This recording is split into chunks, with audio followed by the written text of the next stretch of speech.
रऊफ सिद्दीकी को आज Sindh high court Karachi में दिल का दौरा पड़ने के बाद NICBD मुंतकिल किया गया। तिब्बी इमदाद के बाद रऊफ सिद्दीकी को इंतहाई निगहदाश्त वार्ड मुंतकिल कर दिया गया।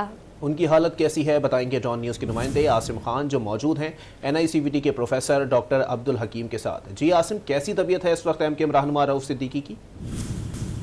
जी MKM के रहनुमा साबिक सूबाई वज़ीर रऊफ सिद्दीकी को दिल में तकलीफ़ के बायस NICBD मुंतकिल किया गया है। इस वक्त उनको यहाँ पे ट्रीटमेंट दी जा रही है। इस वक्त हमारे साथ प्रोफेसर अब्दुल हकीम साहब मौजूद हैं। इनसे पूछते हैं कि उनकी क्या कंडीशन है और क्या अब तक ट्रीटमेंट की। जी अस्सलाम वालेकुम।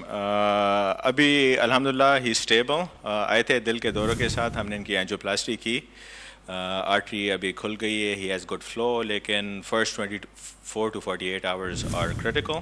लेकिन अल्हम्दुलिल्लाह क्रिटिकल कंडीशन में आए थे, he is much stable now. अभी CCU में है and we are watching him very closely for the next 48 hours.